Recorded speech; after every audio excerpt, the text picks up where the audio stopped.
ladies and gentlemen, DailyClasher here, and today I'm doing an interview with one of the biggest Clash of Clans YouTubers out there, Simon Tay. Hey guys, Simon Tay here at YouTube, currently at youtube.com/SimonTay78, and of course I operate simonvideo.com as well.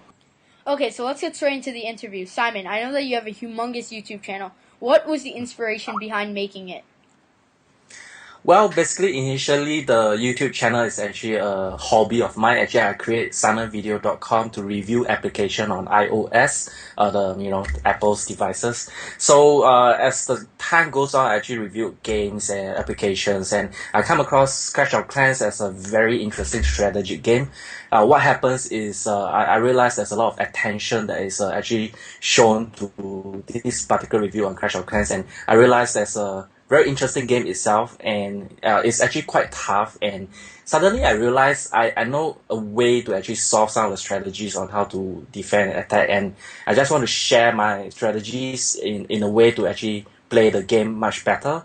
And the thing is, I do not want to reach as a top player as per se. I like to be the one that solve every battle as a puzzle. So I realize a lot of players are still struggling on how to play battle in a much better way. So I like to share my ideas and strategies through the YouTube channel, at youtube.com, of course.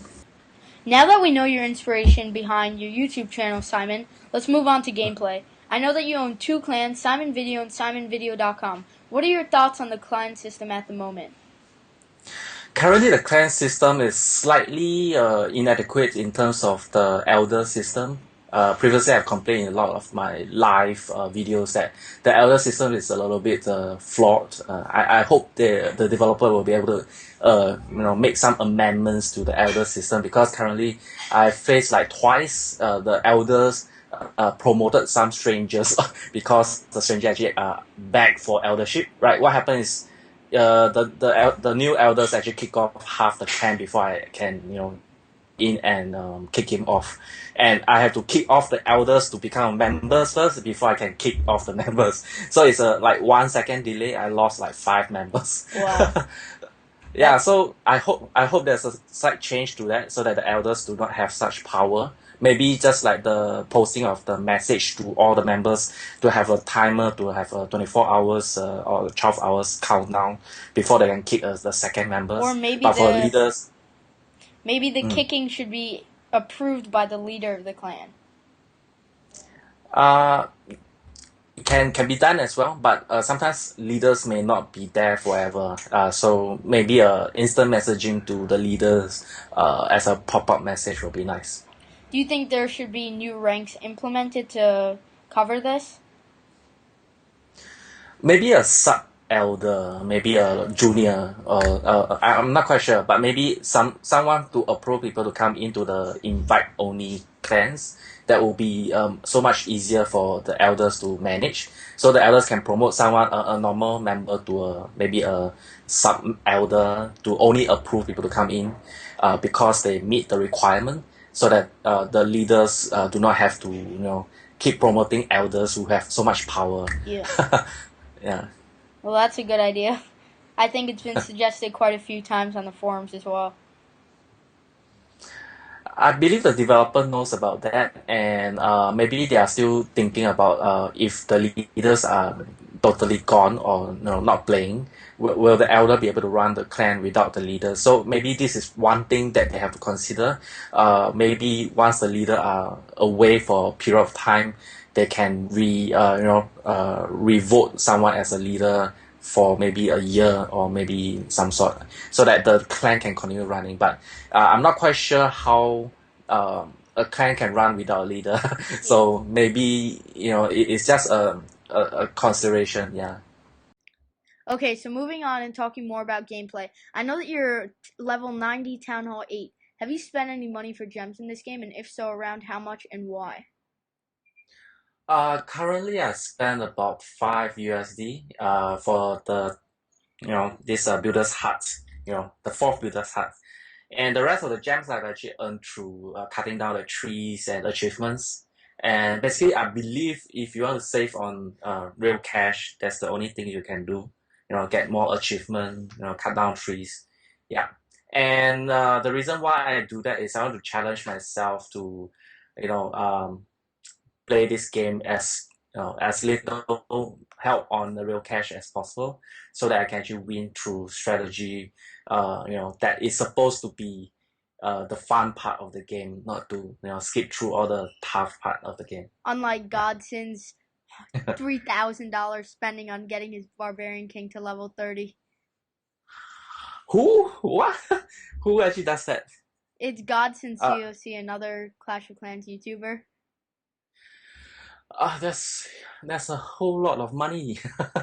I personally, if you ask me what I'm actually working as, I'm actually just a simple landlord. I rent out 2 rooms, so my income is not exactly that much to have so much disposable income, and I feel that it's not really strategic to spend so much money. After you spend all this money, then you realize time is free. Why spend? Yeah. Understand? Yeah. Considering you're a Town Hall 8 and level 90 with only level 6 and 7 walls, will your next goal be to max out your tower defenses such as the Wizard Tower, Archer Tower, or get your walls to level 8? Well, currently, I really want to max out all my turrets before I upgrade the walls, because the towers are, it takes a longer time to, upgrade. It takes about 7 to 8 days, sometimes 9 days to actually, clear the upgrades. The walls takes like instantaneously once you got enough gold. Yeah, for now, I only left with the hidden Tesla, the air defense turrets, and the rest is already maxed out. So, yeah, only this two is over. I still need to upgrade.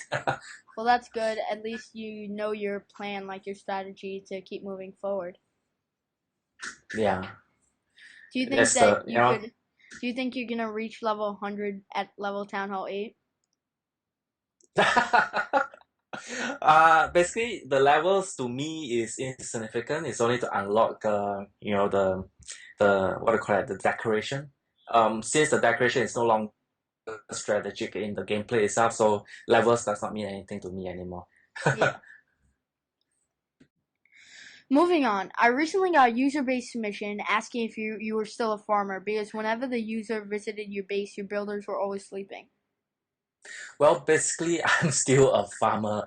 Farmer, there's a couple of differences between active farmers and lazy farmers. For me, I'm a lazy farmer, because of commitments in real life, like doing laundries, making videos. I cannot be active farmers like keep raiding people and all that. So for lazy farmer, I usually go offline and let people raid me and get a free shield by destroying my town hall.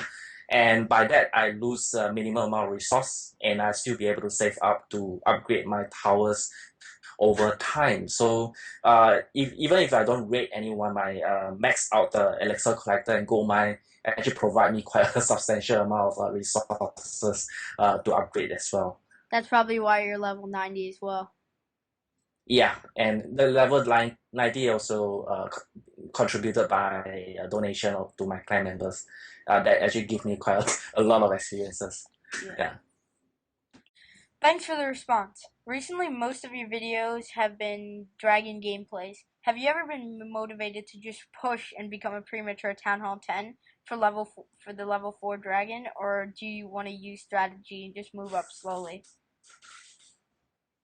Uh, Definitely no, never. Premature town hall, there's a penalty for attacking lower level town hall. So there's no incentive for me to do a premature town hall. Other than if I want to attack someone with dragons, I can always lower my trophies to attack someone with a lower turrets level. Instead of upgrading my dragons using a higher town hall level. So basically, it's not strategic enough for me to consider upgrading my town hall way too early in the game. Considering there's a penalty and people of higher level can attack me, which is not very good. Do you love mass dragon attacks? Because most of your videos have been on them.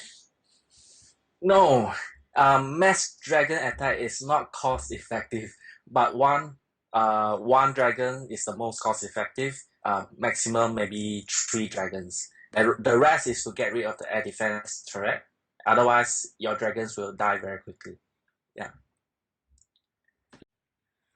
Okay, that was a nice response. I know you don't really love mass dragon attacks now, but let's move on. What do you actually think about the future of Clash of Clans? Electric Walls, Town Hall 10, what do you think's next? I believe that Supercell is very, very clever in terms of adding additional, levels, additional walls, additional towers, turrets, additional units, dark elixir units. It's very clever to make the higher level players to actually add on additional, things to upgrade to. Otherwise, they'll be very bored, especially when it is so tough to attack the base at the current state at this particular moment. But I really hope the developer will consider a way to make the game more strategic, so that even though you have less, high level things, high level turrets or things like that, even you have high level turrets.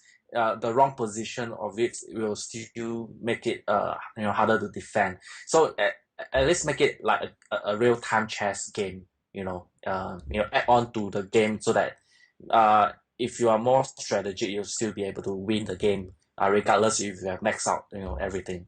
Yeah. Yeah. So Another question about the future of Supercell that I have for you in Clash of Clans is that do you think that they should start to implement more low-level defenses, or do you think we're fine with what we have? currently we are fine with what we have. Obviously you can have spells that can use for the lower level. Will be nice, But for the current tower defense, is definitely enough for the lower level, because if you make it too hard for players to actually beginning to like this game, people will not catch on the game itself. So as long as you know to place the existing turrets at the correct position, it is easy to defend your base easily. So strategic is like playing a chess. You do not have all the chess as the most powerful chess. Another question about the future of Supercell and Clash of Clans is whether you think Supercell should incorporate more low-level defenses to the lower levels so they could have more fun, or do you think that we're fine with what we have?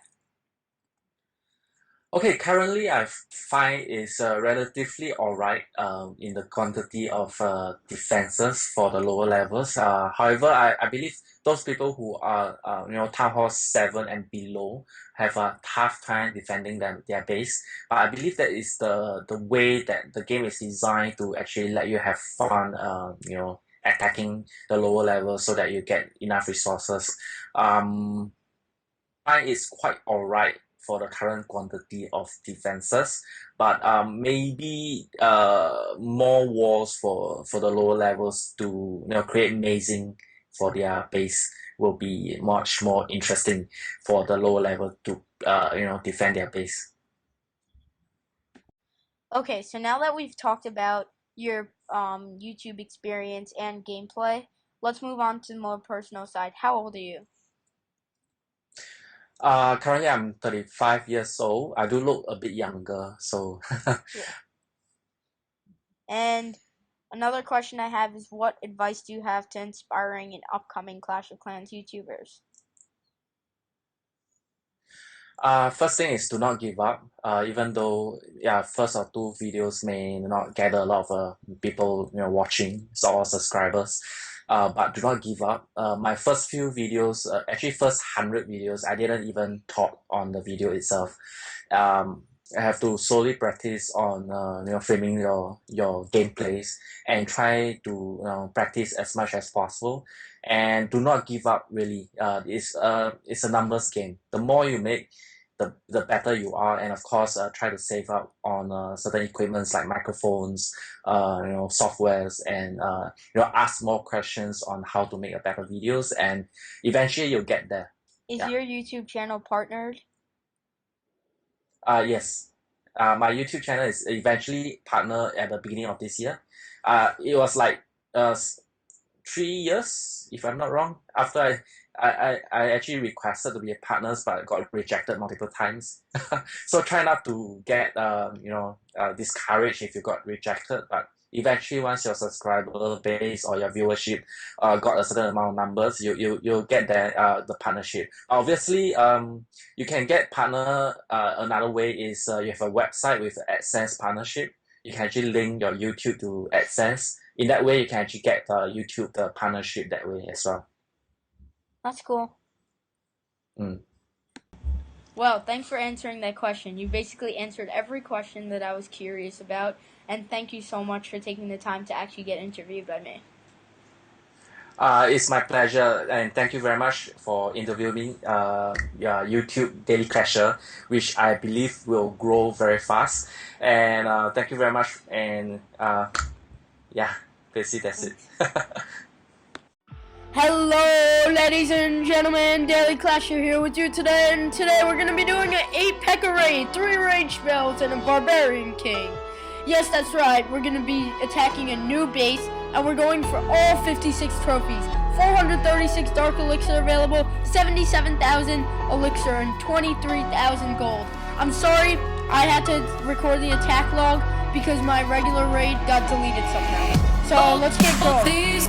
The first thing I want to do is explain the purpose of this raid. This is only for fun purposes. I'm not trying to go for loot. If anything, I go for the Dark Elixir, which really matters to me. I want to get this guy down 56 trophies and have some fun. So, before we move on, I'd like to give a shout out to Pedro Lee, Sneaky Dave, and Twister for letting me